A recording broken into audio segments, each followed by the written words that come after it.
Welcome to Youth Views on Unity 97.9, Worcester's Community Connection. We got a little switch up with our intro music. I like that. I think we should roll with that, honestly. I like that. But yeah, this is DJ and This is Morgan. This is Jack. We've got a bit of a special show today. We're gonna have some folks from Racism Free WPS on later in the show. But we've got some things to talk about before we invite them in here with us. So this Monday was Labor Day. Let's talk about what that holiday means. Jack, you had something to share with that? I was just wanted to open up the conversation kind of about unions. Mhm. I mean, I remember my great-grandfather was... You remember? Nah, I don't remember. I remember hearing stories within my family that my great-grandfather was... He fought for the sake of labor unions, and it was a big controversial thing back in the day. Yeah. And just kind of how we've evolved over the country, and now it's something we celebrate today. I think Right. that in the United States of America, where, richest country like ever, richest nation state to ever exist, we got to be very clear about where that wealth was created or who created that wealth, and it's the working class. It's the people who are actually doing the work, not the Jeff Bezoses of the world. And I think the United States has a bit of an interesting labor history because of kind of the stuff that Jack was talking about. Like, they tried to suppress a lot of labor movements in the U.S. Like, even Labor Day, it's weird. The rest of the world doesn't have Labor Day. They have May Day.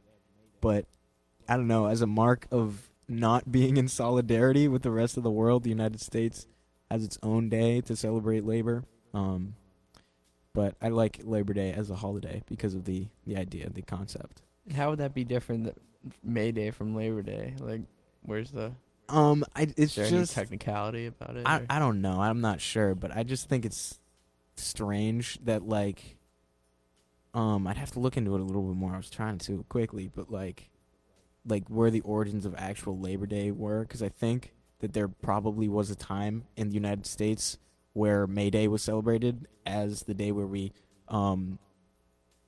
look at the working class and celebrate what they do, but probably around Cold War times when we were like, maybe we shouldn't be hyping up working class people too much.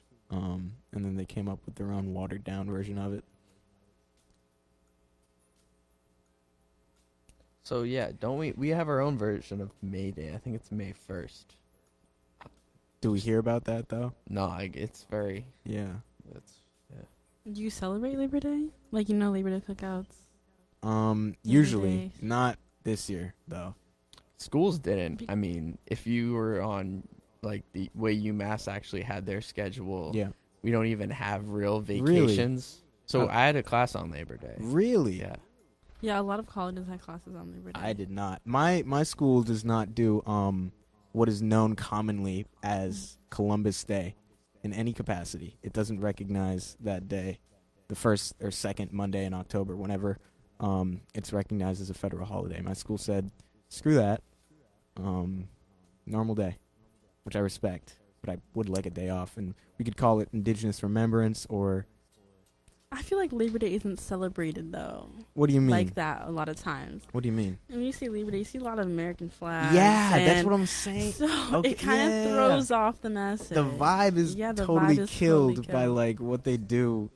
And that's everything in the United Yeah. States, bro. Every single holiday is extremely watered down nowadays. Whether it's Christmas, whether it's Memorial Day. They have to throw military propaganda into everything. It's insanity. Well, welcome to America. Yeah. Childish Gambino said it best. Yeah. You know? But yeah, I guess that's Labor Day. I guess we can move on to another topic that we had talked about. The president's son, who has a platform for just that reason. He is the president's son.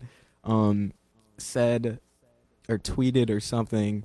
No, I think he said it. this during a With his chest. Yeah. He said this, that the 17-year-old kid that went up to Kenosha, Wisconsin, and killed 2 individuals Mm-hmm. and injured another, he, in reference to him, said that everyone does stupid stuff at 17. Yeah. He needs to lay off the blow. Honestly. Needs to lay off the blow. Christ, what? Him at the RNC. If you saw pictures of him, You think that he's doing coke. coke? I wouldn't count it out. Okay.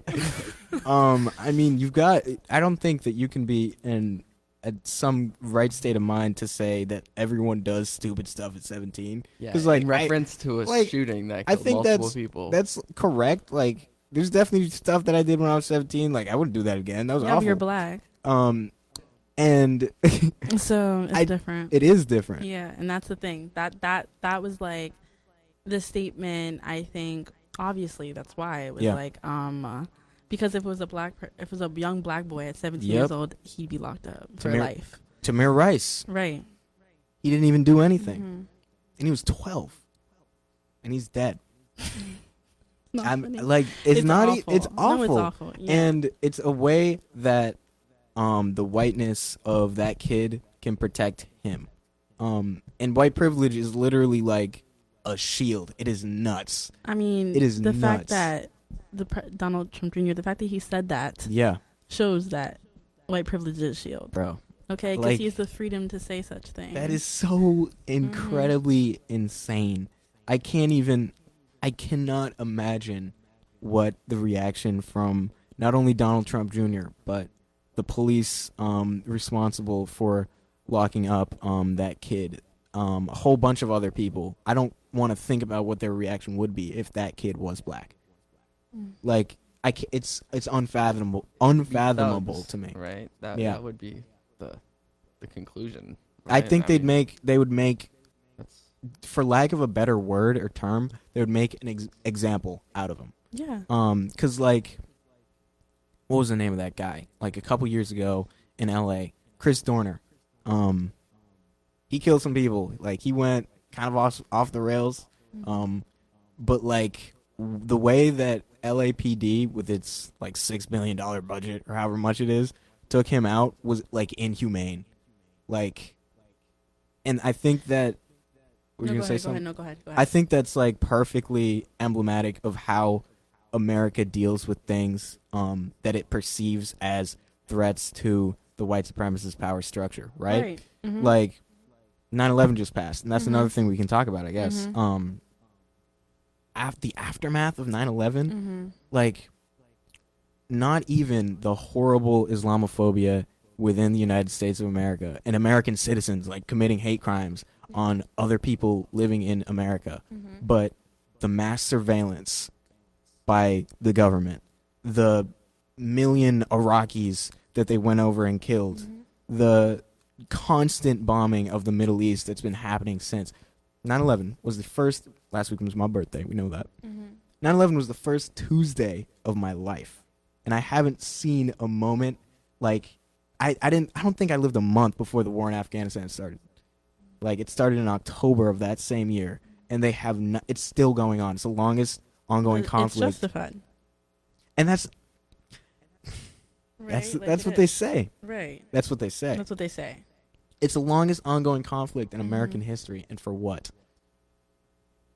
Because Americans have a big ego. Because we need to make an example Yeah. out of these people who we perceived to have done wrong by us. And I think all of this, in some terms, whether it's like talking about labor unions, whether it's talking about white privilege as a cloak in society, or whether it's like even talking about how, we have a right to do that, right? Because I think it all, like we said, it comes from like this idea of like extreme wealth and like privilege in general that we hold, and I think that's like a theme connected to all these things as well. I think that is American like culture, like wrapped up with a bow on top of it, is this idea of, like we say it all the time, the phrase exists, American exceptionalism. We believe that we are exceptional.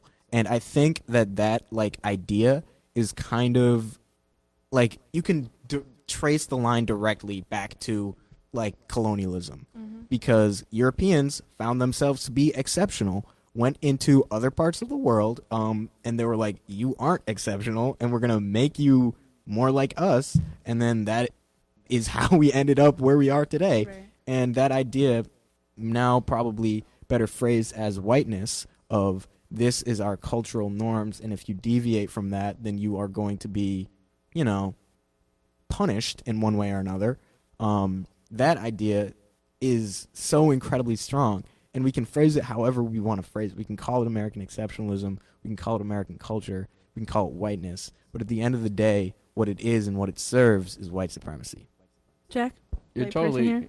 you're totally right. I mean, Europeans did create modernism as we kind of view it in Yeah. the textbooks And even today. even that term, bro, like I know. modernism, like it puts. Oh, I have a lot of thoughts on this, because like the way our society is kind of structured, the way we've been trained to think, is in like binary mechanisms for like everything. So the way we think about gender, like male, female, like, and we gender like random things.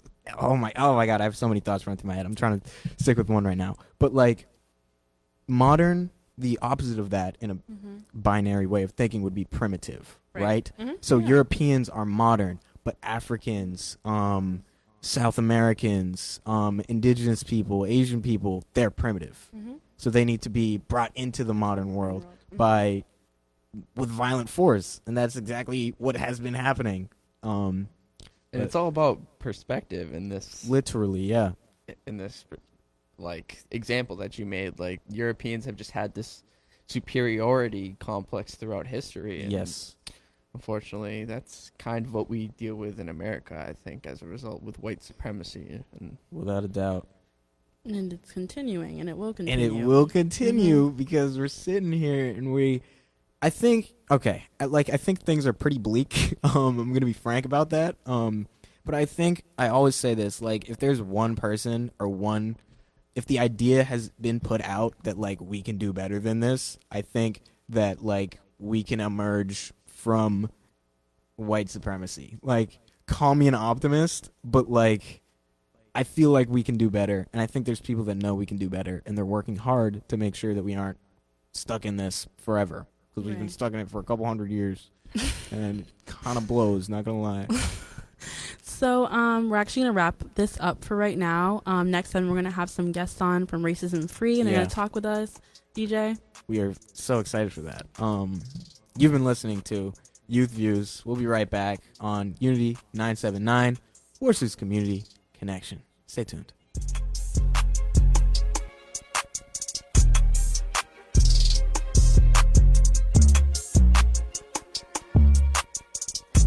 The 979 Worcesters Community Connection.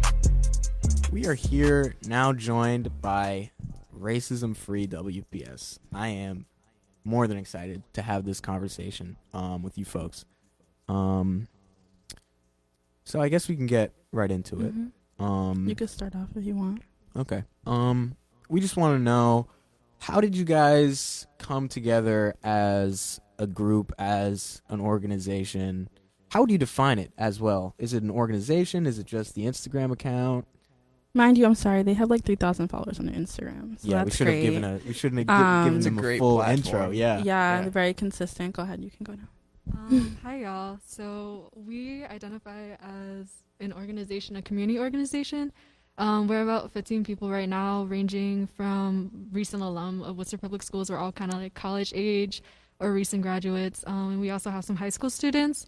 And we identify as a community organization that is working to basically break down racism in Worcester Public Schools.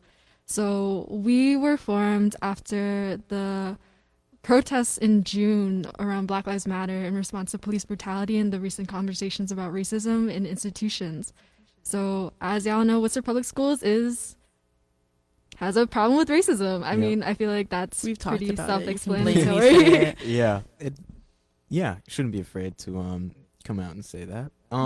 So you're good with that? Nothing else you want to add? Okay. Just Yeah. reading Yeah, through, like- it's been really eye-opening as someone who didn't actually go to Worcester Public Schools. Just seeing how it's kind of expanded to not only racism but sexual harassment and the whole- beyond. yeah. So what were you thinking like when you first like made the account? Were you expecting it to garner this much attention? Were you expecting it to become much larger? Did you have goals in mind when you made it? Yeah. So when we first made the account, I honestly didn't think it was gonna blow up that much, just because like my school, like college, has done like a black at whatever school I go to account, and it did get a lot of followers, but like it like plateaued, like it went up and then Yeah. it went like this. And I saw a lot of other accounts doing that, like other schools like around Massachusetts and stuff like that. So I hope that it would go well, but I also like knew that in the back of my mind that I was think that something that could happen. But I just think that the fact that it blew up so much is a testament to how hurt people in Worcester are, and like how it's not like just like a few years ago or like 20 years ago or like now. It's like always. Always. Yeah. Right, or one school. And you guys you guys do a good job of showcasing, like, I know that you guys at the bottom of every I don't know what you guys want to call it, anonymous like send in, you guys have the schools, and like you guys literally have some from a variety of Every schools school. all over Worcester. And I think that speaks to it as well. I think a lot of times one school got focused in on, or one situation, and I think it did a good job of showing how it's obviously more spread out. Is there anything that you guys like didn't expect to come out of it that came out of it at all? I think when we first started doing the testimonials, we were thinking of it as just like the testimonials. They're just like showcasing racism, kind of just exposing the issues. But over time, we were like, okay, well, now that we have a big platform, and we would get testimonials from not only like high schools, we were getting testimonies from middle schools, elementary schools. There were like 5-year-olds experiencing like horrible abuse from their teachers. Yeah, and we were like seeing that, we were like, okay, well, now that we have a big platform, as the followers were growing and growing, we were like, well, we have to do more with that. So we were putting out a lot of community information, a lot of infographics about like racism, and then like the issues of underfunded schools in Worcester, what it means to get rid of police in schools, well, like all these social issues that have like kind of been in conversation, especially during the Black Lives Matter movement, but actually, Term as a platform. yeah, I think so. I think it's just like everyone uses Instagram, you know, like why not use that to put forth activism in Worcester? Right. Do you want to? Yeah. You mentioned you just mentioned it about having police officers in schools, and I'm glad you brought it up because now I can ask a question about it. So I think Worcester's SRO, which I think is such a funny term, calling them school resource officers, budget is $1 million, which is much greater, like proportionally compared to cities with similar populations and public school systems. I just want to know, like, what do you, obviously you're not, like, you don't want them there, but what are your full thoughts on school resource officers and what they stand for and what their purpose is in schools? I don't really think they're necessary. They're not proactive, they're reactive. Like they're only there for when something happens. Like they're not in any way stopping anything from happening. It's just a fear tactic, and especially that they're so heavily used in Worcester, which is like mostly students of color, is obviously hurtful. It's definitely like a message of like what they think of like the students, and like more like, I don't know, yeah, that what they think of students.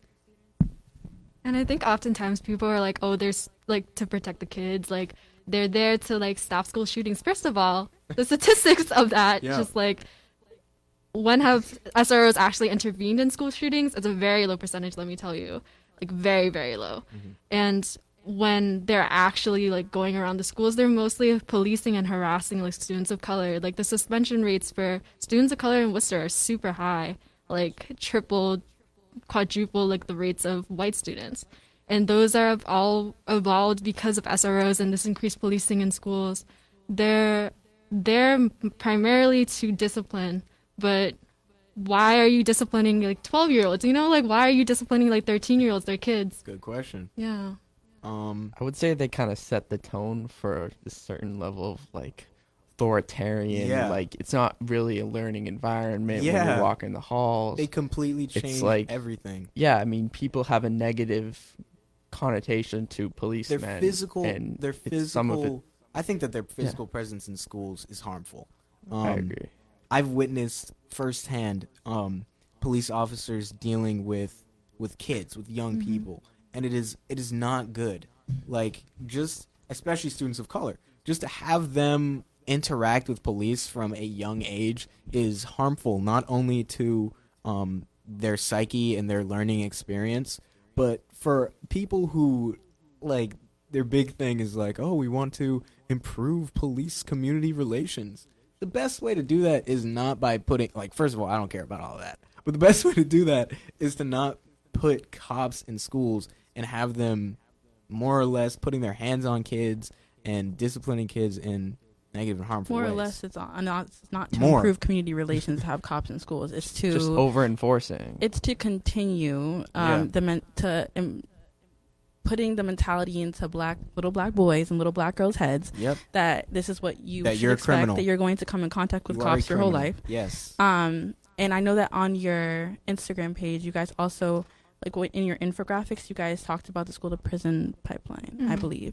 And I think that's also super awesome. I think that a lot of times, as young black, if you guys have, like, a lot of obviously young readers on the Instagram page, you don't necessarily know how to explain what's going on to you. Maybe you don't know the exact term, or like how to, you know what I'm saying, how to associate things. And I think that's really helpful when students can read that, and that way they can advocate better for themselves as well. And I think that's super awesome, you guys using that platform as well, to educate not only people who obviously need to know what's going on in Worcester, but us as students. Yeah, I mean, like, for me, like, Mm-hmm. I think for both of us, just knowing, like, what we went through in Worcester Public Right. Schools, you kind of live in it in the moment as you're a kid. Yeah. Like, you go through it, you feel, like, in the back of your head You that feel something's it. wrong. You Like, you know, feel like, it. you It's palpable. You feel it's it. palpable. Absolutely. Yeah, like, I know, like, personally, like, I experienced, like, racial bullying during like elementary school and middle school, but I couldn't, like, put into words why I felt wrong, or, like, I couldn't really, like, wrap my head around it until, like, later when you have, like, the language and the terminology to really unpack Right. like why these issues are systemic. Yeah, I agree. And also, just to get into, we can just start also, I know that's one of your demands. You guys have 9, right? Demands. If you guys just want to, like, maybe, like, say what your demands are, and then we can go into discussing some of them a little bit to emphasize them. Yeah. So we're pulling. No, yeah. While we're pulling this up, I wanted to comment. It's just Sure. really, really important that we kind of define these things. We put them into words, and then we put them into on Instagram, and that's Yeah. kind of for everyone to see. And then everybody can kind of see other details and kind of see, oh, that just how they can, how their experiences can relate to other experiences, so we can really define the microaggressions that happen in our society. Yeah. Right. So can we get into yeah, it? do we Okay. have Yeah, we have them up. So you guys said, yeah, go ahead. Okay, so we're just gonna go down the line. Yeah. So our first demand is obviously like no cops in schools, redirecting the funding of the budget from the city of Worcester. So the school department already redirected its budget of SROs into restorative justice processes, so that's pretty good. Yeah. So we're just waiting on the city of Worcester to redirect around like $800,000 from SROs towards like actual education. So that's our first demand. Less student suspension is the second one because it like disrupts learning time. It like obviously targets like students of color, specifically like black and brown students, and it like furthers the school to prison pipeline.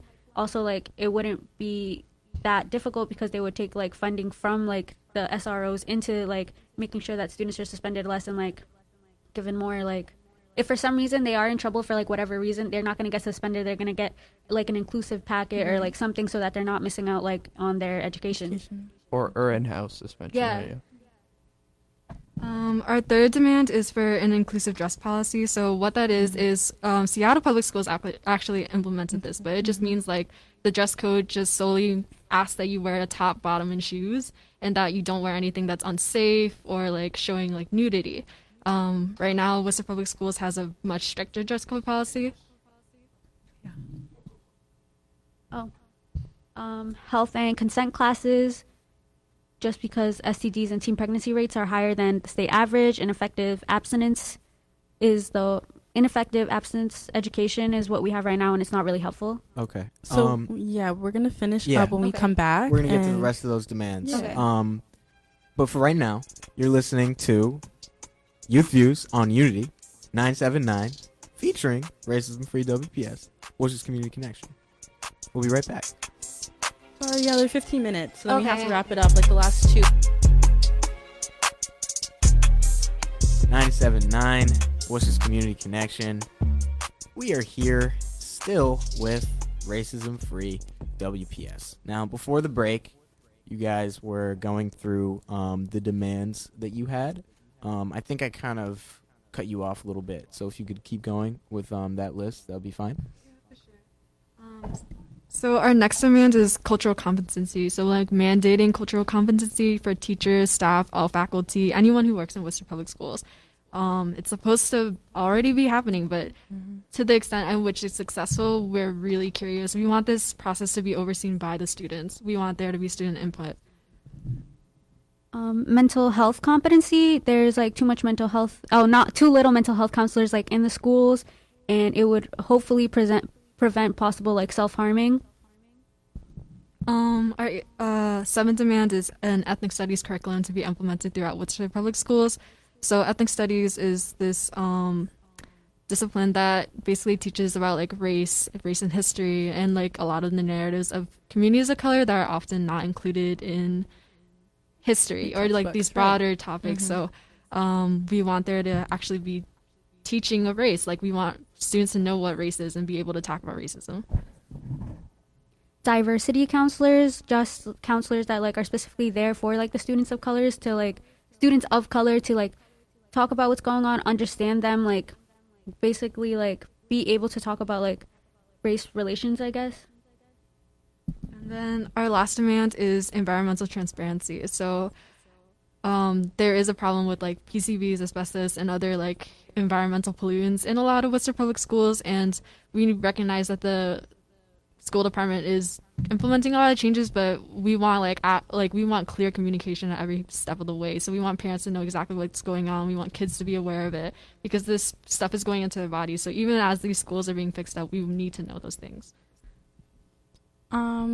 So right just before we get into discussing some more, we want to shout out Poppy Pay, who is supporting us as always. We want to shout out Ruth Rodriguez Faye, who made a comment, which I guess we can actually discuss about cops in schools and the difference now that we are seeing an increase in population of Latina and Black youth in Worcester as opposed to majority white population. Yeah. And who was the other one? I think it was Milhome. Milhome, cool. It was just kind of like effect. Poppy's. Gotcha. Yeah. Okay, so shout out to all of you guys. Thanks for watching and interacting with us. But just to comment about Ruth's comment about that. Yep. I know that I'm Black American, and I remember my mom grew up in Worcester, and she would tell me stories. Even like she went to Flag Street School. She was like the only black child in that class, and there were so many things that she used to tell me that I couldn't relate to, because at the time I was like, oh my gosh, my experience has been like I've been in such diverse environments in my education. False. Or even, but they feed you this, like, especially, I went to South High, and they feed you like, oh, South High is the most diverse school in Worcester, and we are so inclusive, and we support you totally. And I fed into that. I ate that up, okay? I was like, yo, I go to the most diverse school in Worcester, like, oh, we have cultural bake sales, like, this poppin'. And it just wasn't. They definitely had an inferiority complex between not only you could easily see the kids who were prioritized and who weren't. Yeah.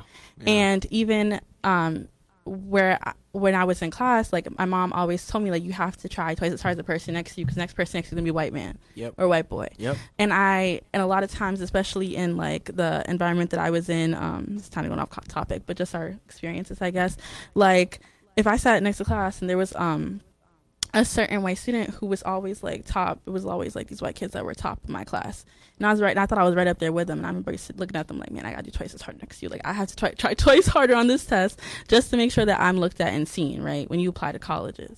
And I think it's just funny because even my mother, who had such like an intense experience as being the only Black child, but still, like, now they feed us this idea, right, that WPS is diverse, and obviously that's not the case. So I just wanted to, like, talk about that. I don't know what you guys' experiences have been, but I think it's so, that's why it's so important. I just wanted to share that.